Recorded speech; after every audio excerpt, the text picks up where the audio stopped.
some yeah. Share screen. Huh.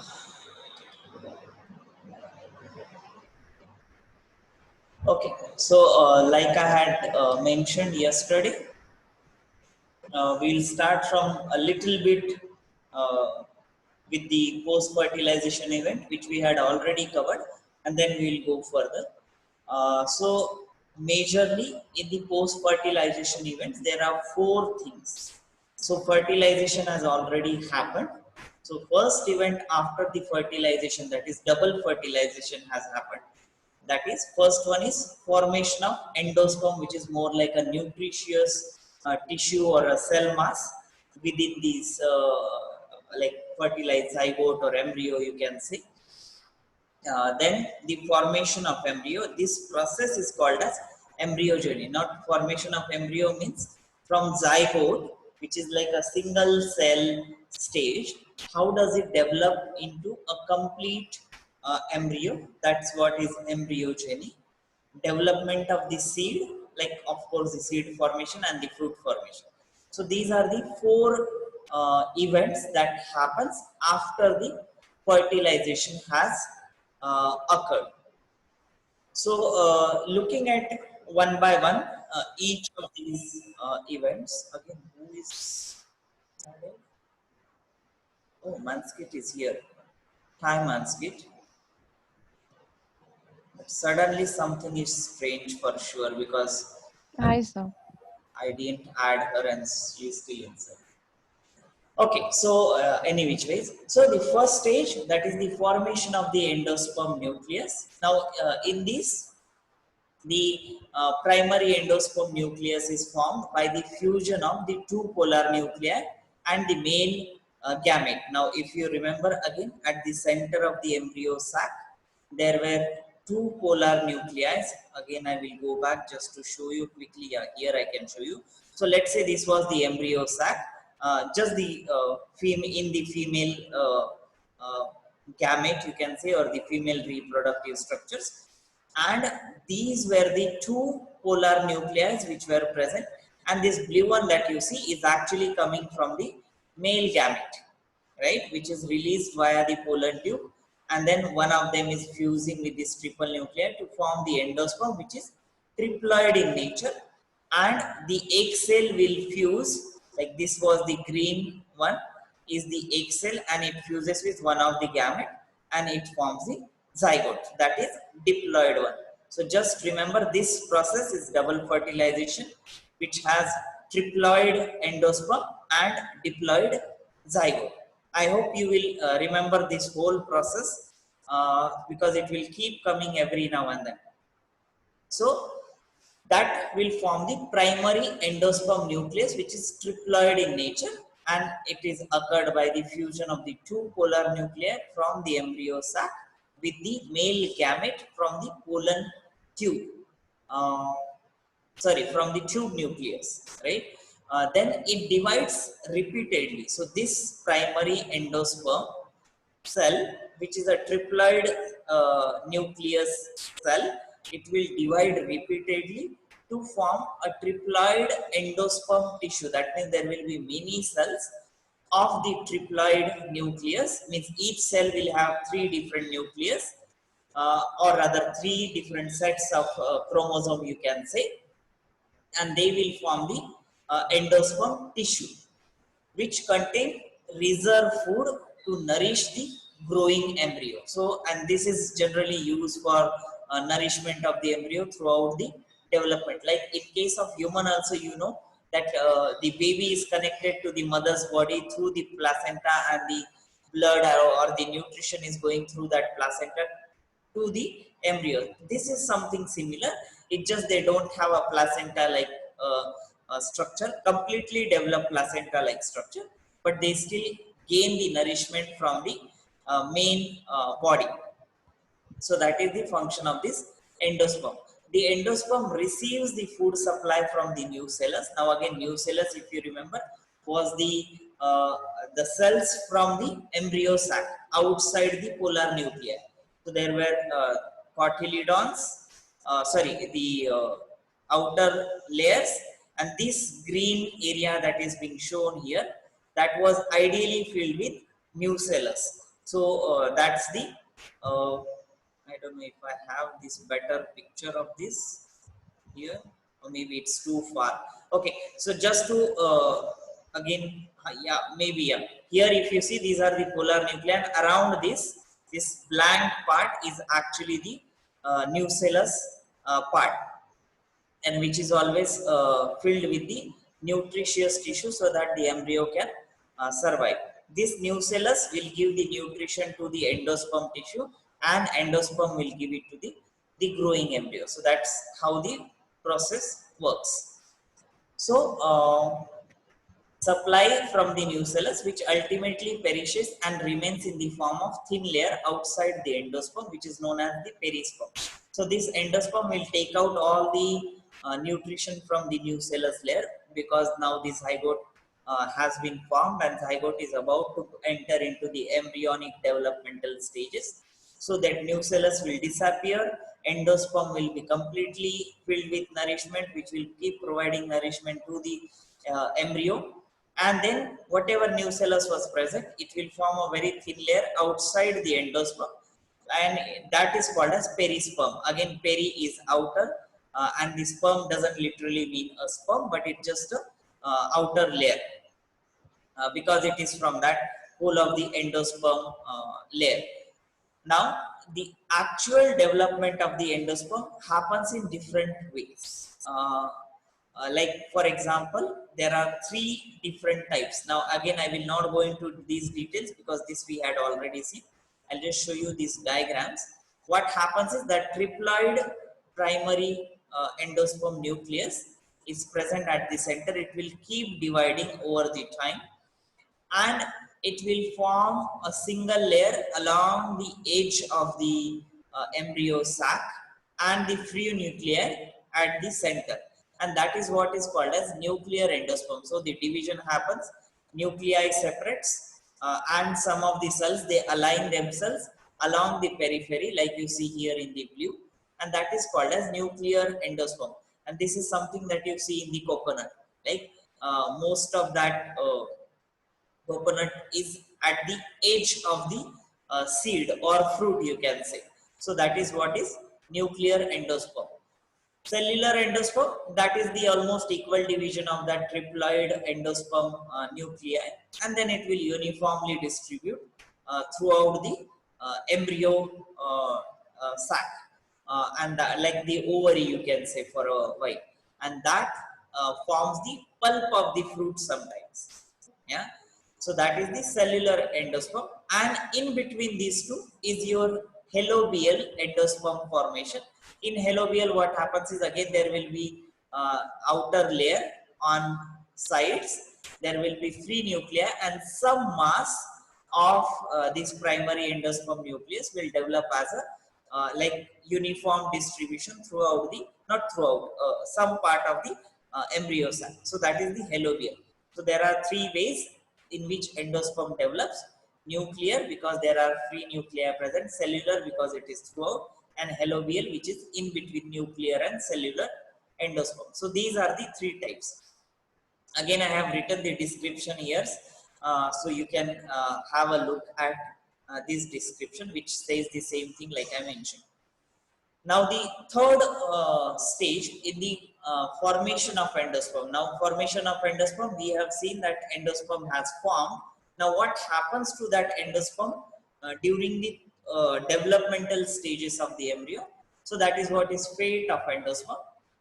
And again, in short, if I have to summarize this whole slide, uh, in some cases, this endosperm will disappear because all the nutrition is taken by the embryo, right? If all the nutrition is taken by the embryo, obviously the endosperm will disappear, and it will form non-endospermic seeds. And again, examples are your groundnut, gram, bean, almond, and so on, right? Most of the dicots have these non-endospermic seeds. So in most dicots, you will have non-endospermic seeds, and again, these are the example. In some of the cases, uh, the endosperm is not completely utilized, and it becomes or it stays as a permanent part of the seed until it is growing into a new plant and so on. So that is called as endospermic seed, or it is also called as albuminous seed, because there is presence of some albuminous material, like nutritious material in short. And the examples are all your uh, wheat or grain family in short: wheat, barley, castor, coconut, maize, and so on. Yeah.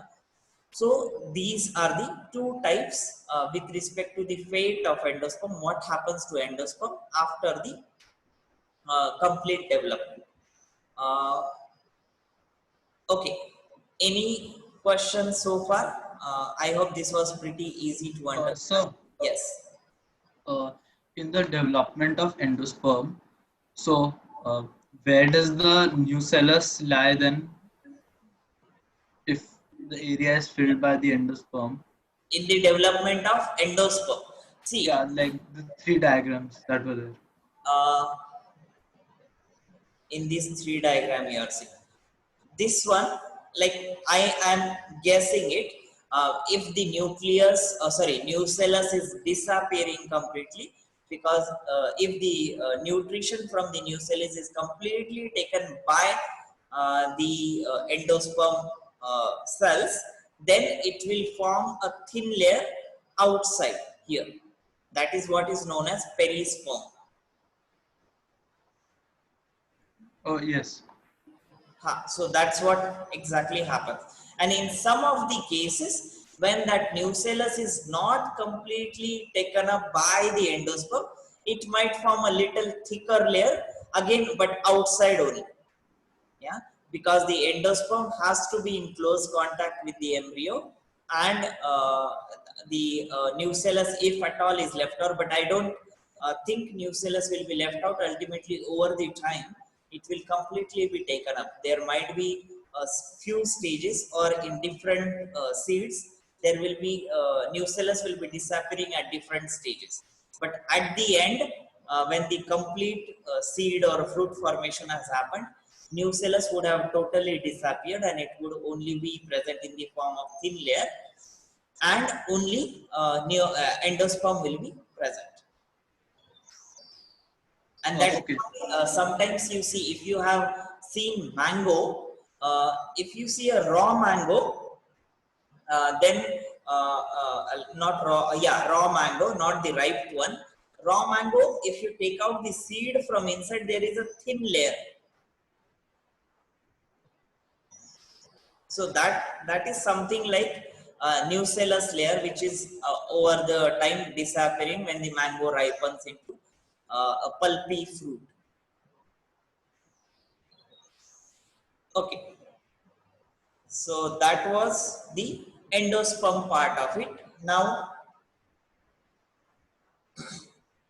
the most important and a little complicated again part is the formation of the embryo, because there are again few more terminologies, like you had already learnt about the synergid cell, antipodal cell, callosal end, micropyle, funicle, hilum, and so on. There will be addition of few more terms to all of these. Now, formation of embryo from zygote is called as embryogeny. That's very simple. That is the generation of the embryo, which usually occurs at the micropylar end from the or of the embryo sac. Now, if again I assume you remember what is micropyle, which is the opening through which the pollen tube or the tube nucleus or the tube cell is elongating and entering the embryo sac. So that end is micropylar end. Again, there are exceptions when the uh, tube nucleus enters through the integument, that is through the sides, or through the callosal end, and so on. So there are differences, but in general, it enters through the micropylar end, and that is the micropyle structure. The development of embryo is meroblastic. Now, what does meroblastic means is actually shown here. So, in general, in the embryonic development, if you see this picture, I don't know if it is completely visible. Let me just enlarge it here. Yeah, I hope this is visible now. Okay, so what happens in meroblastic division? So as and when there is a zygote, which is a single cell, uh, like let's say a single cell of the zygote, which happened after male and female gamete fusion, it divides equally. That is holoblastic. Again, this divides equally, and the equal division goes on. In case of meroblastic divisions, only a part of the embryo or the nucleus it divides. It takes some part of the cell and then it divides, and that is unequal division. Now to make you understand this, I feel it is little difficult, because you might wonder, if it is one cell, why it does not divide equally, like we had studied in the mitosis and meiosis. So some of the cases, because the rest of the cell, which has lot of nutritious material in the cytoplasmic space, that will form a egg yolk or the embryo yolk. That's what we commonly know it as. And the rest of the nucleus, with some part of the cytoplasmic material and necessary machinery from the cell, it will divide and it will sit on the top of the yolk, and that divides equally afterwards. But then first division is always not equal, like it happens in the holoblastic division. So that is what is meroblastic division. Control Z, Control Z. So the development of the embryo is meroblastic in this case. Even in case of human, uh, it is meroblastic. In rare cases, I don't know the examples of holoblastic cleavage. In what embryo does it happen? But in most of the animal species and even in the flowering plant species, this division of the zygote is meroblastic, that is unequal. Since it develops from the part of the zygote, like I said, only a part of the zygote is involved in the this division, and that is why it is meroblastic. And it is also endoscopic. Endoscopic, that means it is happening within a certain structure, like for example embryo sac, and that is why it is endoscopic. Endoscopic in general means inside something. So that is meroblastic and endoscopic formation of the embryo. The early embryo is globular. Globular again means it is round shape, kind of pulp of, not pulp, kind of together cells. So that is globular, and it is called as proembryo because it is yet to develop into a complete embryo. That is why it is a proembryo. So that is the first few stages of the embryo development, or embryogeny in short. Now, how does it look like in case of dicot embryo? Dicot is this dicotyledonous plant, and how does the embryo generation or embryo formation happens in these plants? That is what we will look at. We also have a monocot embryogeny separately, but first we are looking at the how does it occur in the dicot plants. So in this case, I have a diagram also to show it to you, but I now at the moment it will look very complicated. So I will explain stepwise again. So this zygote, whichever is formed after the fusion of the male gamete and female gamete, it will elongate. Elongate in the sense from top to bottom it will elongate, and then divides into transverse wall. Transverse is longitudinal, or transverse is horizontal. So that is the division of the cell. This part I will show you in the diagram. So let's say this A that you see here on top is the zygote, which has a diploid nucleus. It will elongate, that like I said, from top to bottom it will elongate, and then it will divide into two cells, and that division is transverse, that is parallel to the earth, or you say in short perpendicular to the vertical axis, or horizontal division. Either ways you can see. So that division is transverse and it forms two unequal cells. The upper cell, which is a little larger than the lower cell, is called as suspensor cell, and the one towards the lower side is called as embryonal cell. And because if you remember, it is towards the antipodal end, it can also be called as antipodal embryonal cell. So that is just because it is present on this side of the right on the antipodal cell side of the embryo side. So I'll go back to the diagram. This part, so the cell elongates, it divides horizontally. Upper cell is the large one, it forms the suspensor cell, and the lower cell is the embryonal cell. Now, obviously, the name itself says quite a lot. Suspensor cell is something like your, in human, we have endometrium, right? That's where the fetus goes and sits in the mother's womb and it grows there because the endometrium provides a cushion-like structure for the growing fetus.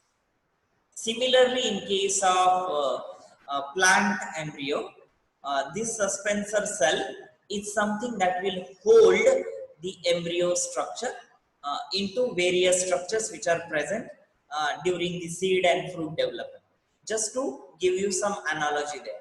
So, suspensor cell is the kind of supporting structure, and embryonal cell is kind of the actual embryo which is about to grow into a new plant or a new seed or new fruit and so on. So these are the two cells which are formed after the first division. So that is the upper cell, suspensor cell, lower cell towards the antipodal end is the embryonal cell. Now the suspensor cells divide transversely. Again the division is transverse. That means it divides into horizontal plane, and it forms almost 7 to 8 cells, and that structure of a row of suspensor cell is called as suspensor. Now, there is nothing great in here, but this division, this suspensor cell is, sorry, I guess that upper part is coming. So this suspensor cell on the top that you see is dividing transversely, and that is what you see here. And whole of this structure where the suspensor cell they have divided transversely is called as suspensor. Okay, and the lower embryonal cell that you see is dividing vertically.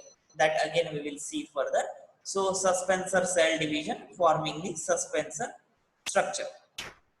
The suspensor pushes the developing embryo deep into the developing endosperm. So you are aware that like, okay, I guess again I have to go to this slide which will explain what is antipodal end and so on.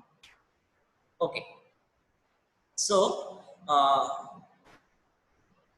now this will be difficult to explain because the ideally this slide should be upside down, because these are the antipodal cells on the top, these were the synergid cells, and so embryo fusion has happened. Now this side is ideally the top side and this side is the bottom side. I hope you are understanding what I am trying to say, because this is again anatropous ovule because it's upside down. Yeah, so the ideal top is the bottom here. I hope I am not confusing. If I am confusing, please stop me. So when the basal cell and suspensor cell forms, the basal cell will form on this side, that is here, and the suspensor cell will form on the lower side here, which is ideally the top side in the diagram that we had seen. So the suspensor cell will push this basal embryonal cell into endosperm. That is, it is pushing here topwards, but that is the deep inside endosperm. That is what I wanted to show you towards the antipodal side. So that is what this line says. Uh, Where is it? Yeah. So the suspensor pushes the developing embryo deep into the developing endosperm, because the endosperm is on the embryonal cell side, which is almost at the center of the embryo sac, and the form zygote is towards the micropylar end. So obviously the embryo has to go deep inside. The first cell of the suspensors towards the micropylar end. Now again, a little complicated thing.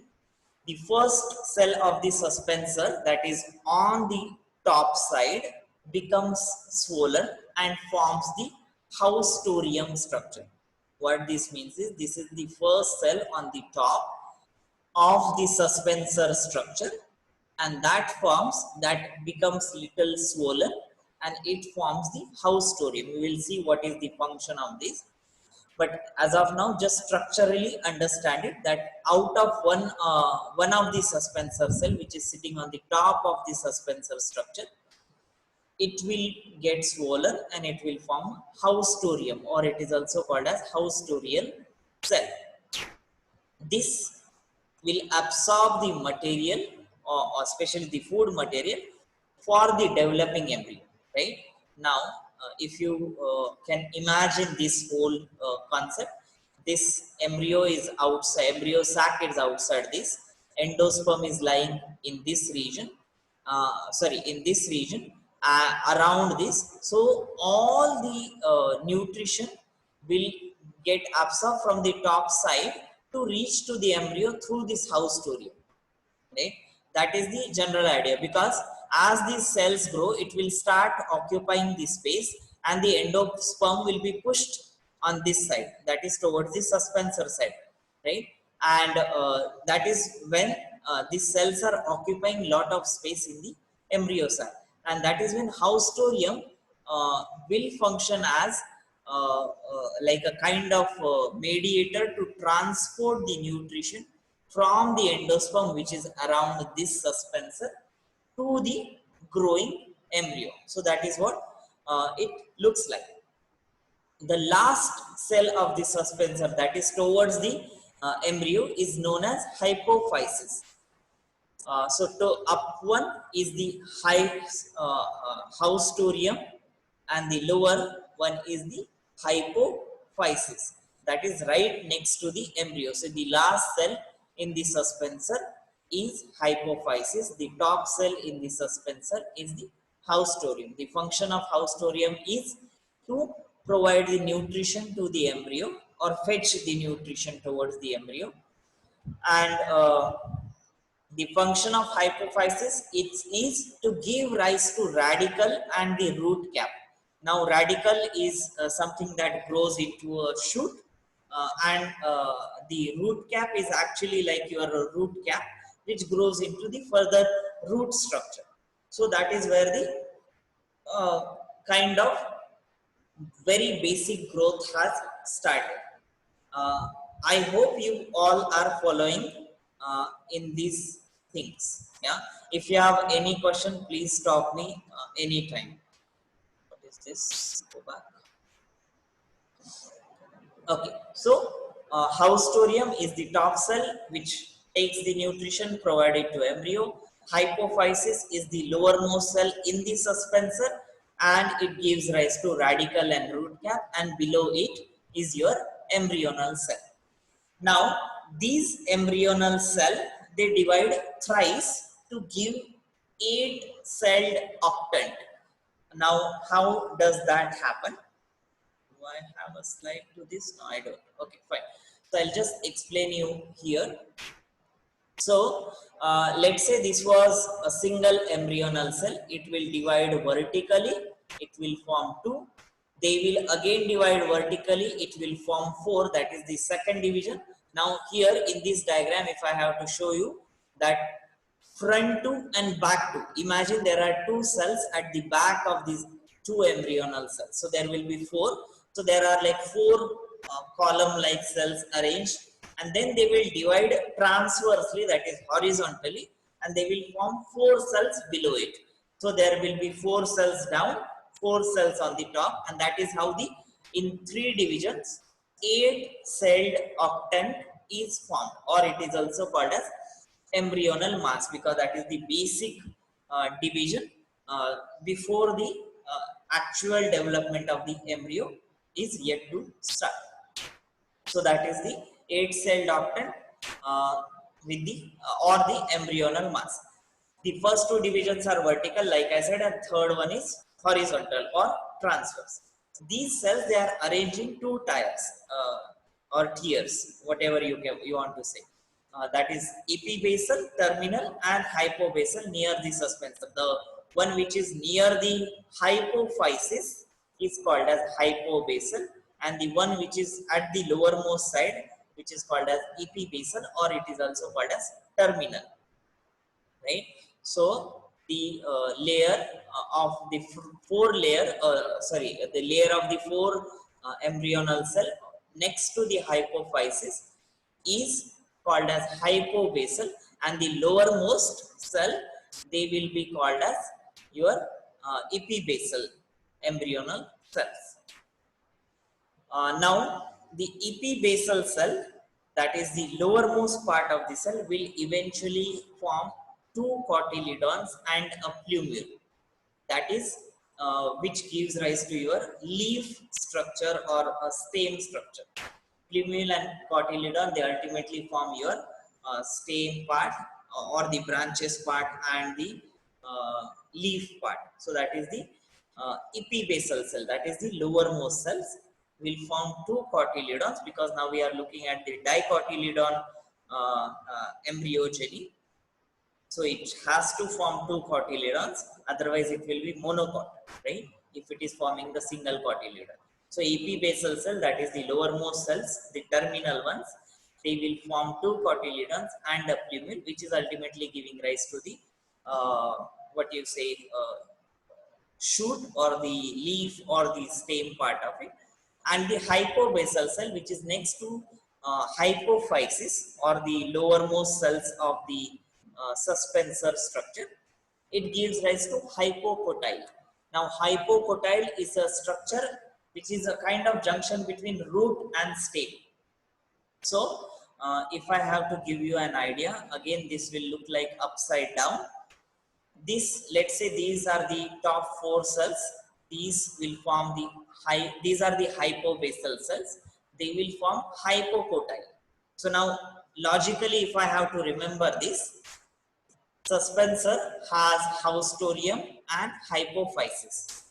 Next to hypophysis, there is hypobasal cells, and these hypobasal cells, they gives rise to hypocotyle, which is actually the junction between the stem and the root part. Lowermost part of the cell, that is epibasal, they will gives rise to the leaf and the stem part, right? And so if you look at this, this is upside down, correct? Because leaf doesn't go down, they grow up, even the stem grows up. So but the embryo is what you say, the anatropous, that is upside down, and that is why whole of the structure will be drawn like this. I hope you are following this as well. Just to show you quickly what hypocotyle is, I guess, yeah. Here, if you see this, this is the root thing, and then there is of course the leaf and the stem part, and hypocotyle is this junction which is just above the soil, and which is like kind of junction between the original stem and the root system. You can also say it is a lowermost part of the stem, instead of saying the it is the junction between stem and the root. That is also fine, because actually it is a part of stem, but it serves as the connection link between the root and the shoot part. So that is hypocotyle. And cotyledons, you must have seen, if you have ever grown any seeds, the first two leaves, that is the outermost covering around the embryo sac, it will open up and it will give rise to the small oval shaped leaves. That's not the actual shape of the leaf, but the just the oval shape, irrespective of whatever plant that is. Even if it is bitter gourd or something, they will also have something similar. So that is called as cotyledon, and they are the cotyledon leaves. So just wanted to show you this part. Go back. Why it is not? Okay, yeah. So, any doubts so far? Because there is a little more to this. We have to look at this part. So maybe if you don't have anything to ask, let me finish this part. So zygote is divided into two cells, that is suspensor cell and the embryonal cell. Now here I have tried to keep the same division, like how I had shown in the diagram. So embryonal cells were at the bottom, suspensor cells were at the top. But though they are called as basal cell, please do not get confused between these things. Otherwise, what is anatropous ovule, it's already upside down, and then we are talking of top and bottom and so on.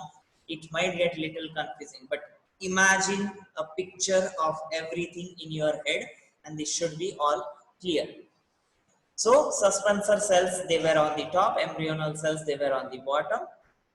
Embryonal cells will give rise to that eight-celled octant, which is like a pro-embryo. Then it goes on dividing further. As an embryo, it forms that hypobasal and epibasal cells, which is ultimately giving rise to these two structures, that is two cotyledons, and the along the embryonal axis it develops into two structure, that is plumule and radicle.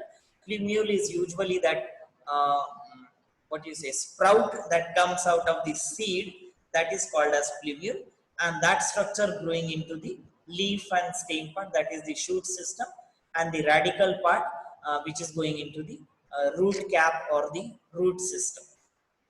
So that is the embryonal cell. In case of suspensor cell, again you might wonder, there is a radical and root cap here as well, because if you remember, hypophysis is the lowermost part. It gives rise to like the another uh, parallel, not parallel as such, it merges with the original radical of the cells, and then it forms, or it additionally it forms the radical and root cap.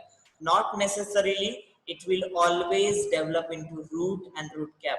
It might just disappears and integrate with this, because if you look at this embryo, it is kind of like C shaped, like upside down C, yeah. And then it just merges with each other. There is no hard and fast rule that always hypophysis has to form the radical and root cap. If at all it has to form, it will merge with the radical from the embryonal cells, and then it will continue with the root system. The other two suspensor cells and the haustorium, they will disappear over the time, because then there is no need of, because the plant has already started doing photosynthesis as soon as the leaves are generated. So there is no need of nourishment. So there is ultimately no need of haustorium. Uh, okay, there is quite a lot more. Do you have any questions so far from here? We are yet to see how exactly it becomes that completely developed seed.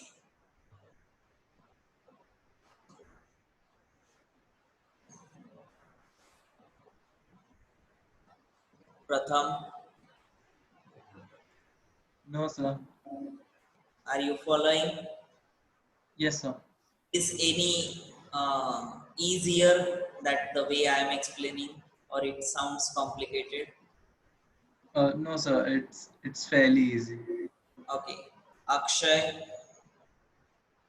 Yeah, I'm understanding. Mansi, Mansi, are you sleeping?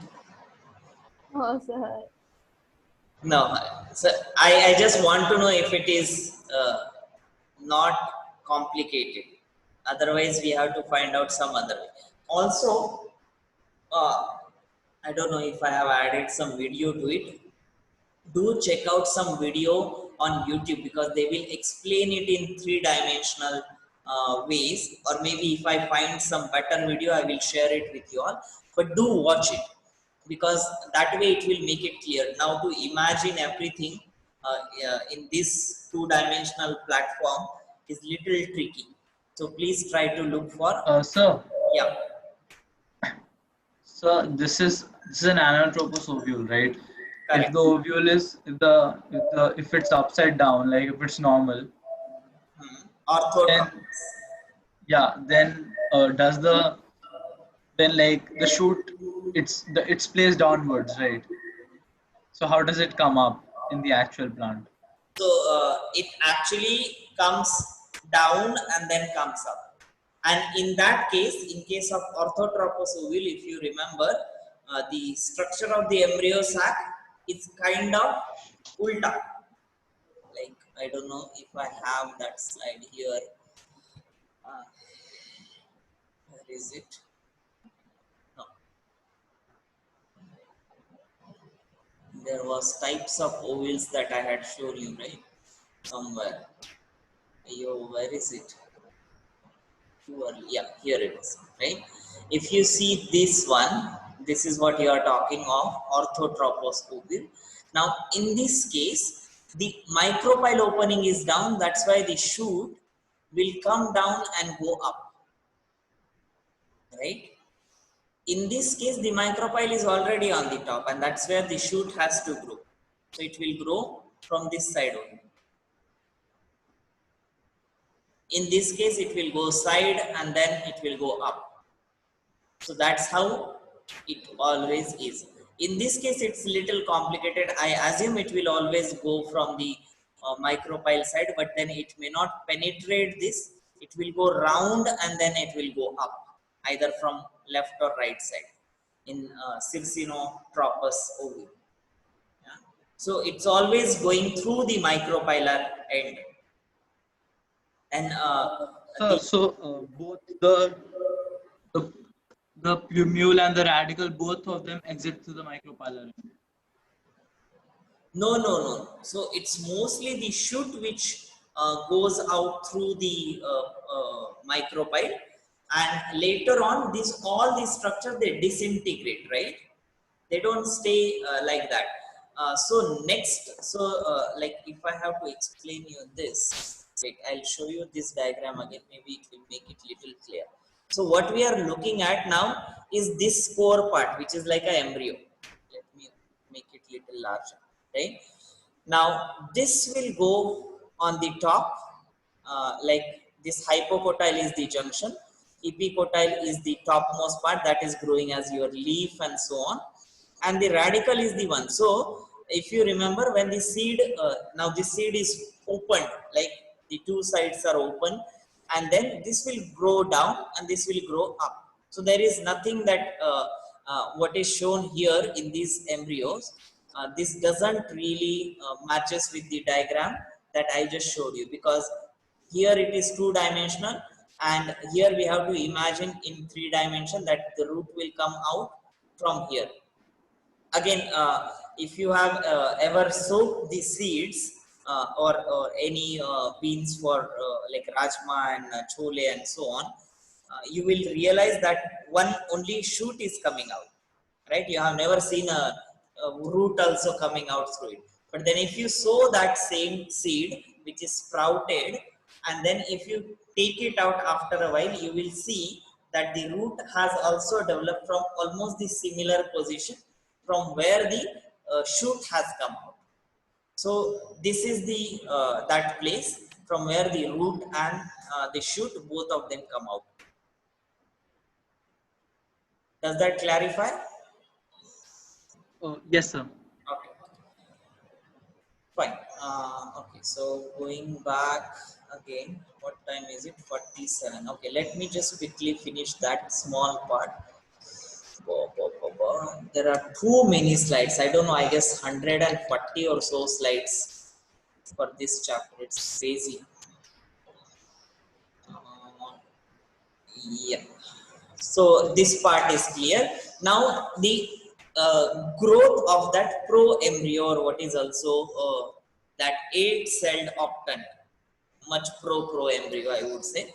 So this 8-cell octant of, or the embryonal mass will divide periclinally. Now again, periclinally, if you remember, one was perpendicular to the plane of the growing tissue, one was parallel to the plane of the growing tissue. So that is the periclinal division. There is a diagram in the earlier side, you can go and refer to how does periclinal division looks like. So this 8-cell octant will divide periclinally to form the outer layers of the dermatogen. That is the, in short, the outer layers of the seeds, you can say, or also called as protoderm, because it's not the final coverings. So that's why they are I called as either dermatogen. Derma means the layer, gen is the pro form of it, the earlier form of it. So the 8 inner protodermal cells divide again anticlinal by anticlinal division and differentiate further into procambium. Now again, if you don't remember what is periclinal and what is anticlinal, that's perfectly fine. You just need to remember that these 8 cells will divide into, of course, the 16 cells, and they will have the inner layer and the outer layer. Now the inner layer of these 8 octant cells out of 16, they will differentiate further into procambium. Procambium, if you remember, that is the structure which will give rise to your xylem and phloem tissue and the inner parenchymatous mass. And the ground meristem. So a one part of these 8 cells will give rise to the procambium, and the other one will give rise to the ground meristem tissue. Meristem is again the original parenchymatous tissues, which is differentiating over the time to form parenchyma, sclerenchyma, and collenchyma, and so on, right? So that is the basic basic cells which are going to give rise to the actual shoot and root system. So that is procambium and the ground meristem. Now again, ground meristem also has another name, which is peribleme. Peri is again outside, blame is because it's the type of that what is that name? Some meristematic tissue. I forgot that name. So that is the peribleme. Dermatogen, that is the outer layer of these. So you remember outer and inner layer. So outer layer is forming this dermatogen, inner layer is forming procambium and meristematic tissues. Now the dermatogen or the protoderm forms the epidermis, right? Epidermis is again the outermost layer. Like I said, this is not the final outermost layer. It keeps on growing over the time. So it forms the epidermis. Procambium will form the stele and the vascular strand. Like I said, xylem and phloem tissue, it will form that. Stele is that combined xylem, phloem, and the tissues, surrounding tissue, that is called as a stele, or it is also known as vascular bundle. So this procambium will form that part, and the ground meristem, that is the like the innermost part, will form the pith. Now if you remember those last year diagram, pith was at the center of parenchymatous mass, which is surrounding the vascular bundle, and the cortex, that was the outermost layer of the, not outermost, below epidermis, sorry, below epidermis and outside the vascular bundle, that was the cortex. So this part is formed by this ground meristem. Now you try to correlate everything in sequence, where the structure is present, how it is getting formed, and so on. You will find that very easy by further repeated division of the embryonal cell. Now these 16 cells were there, they are giving rise to these ones. After further division of these embryonal cells, they form a globular embryo with a radial symmetry. Now again, radial symmetry is this along the like from the center, if you go radial manner, it will have a symmetry. So that is what is radial symmetry. So after this further division, this embryonal cell will give rise to a globular embryo, and that is what is called as proembryo. This is something like a mass of cell. So if I have to show you in this diagram, this one is actually a pro-embryo because it has divided sufficiently to develop into different types of tissue present in the plant. In humans, this is something similar to morula or blastula stage that we are yet to see in the human reproduction, but that is something similar. So that is the pro-embryo. With the development of the radical, plumule, and cotyledons, the pro-embryo transforms into an embryo. Now, as these structures were developing from these different structures, either suspensor cells or from the embryonal cells, the pro-embryo is slowly transitioning into the embryo stage as well, because it's just growing mass of the cell. With the differentiation of the two cotyledons, the embryo becomes heart-shaped. Now, not exactly heart-shaped, but because the cotyledons, they kind of come out from a particular place, that is the callosal end. That's how it looks like the heart shape. Now, this is not even close to heart shape, but what they mean is something similar. So this is the part of the embryo, because the cotyledons are developing on the outer side. So that's why it looks like a heart shape. The group of cells in the groove, that is at the center of that groove of the heart shape uh, of the two cotyledons, forms the plumule, and the suspensor then disintegrates. So like I said, suspensor has no role over the time because it has done sufficient job, and it will disappear or disintegrate over the time. So that is the okay. I guess this is good enough for today. Quite a lot of information. Uh, Tomorrow we will see the section or the structure of the dicot embryo. Now we had looked at what are the different structures, how they develop. Now we will just quickly get familiarized with what is plumule, what is radical, how they are arranged, and so on in the dicot seed or dicot embryo. And then we have again the something similar, which is monocot. Monocot is little easier, and we won't take much time because we have already familiarized ourselves with the different terminology. So that is the uh, flow of the topic. Any question again so far? Sir, Yes. sir, I had a question about the dermatogen and protodermal cells. Hmm. Sir, are they the same thing or are they different?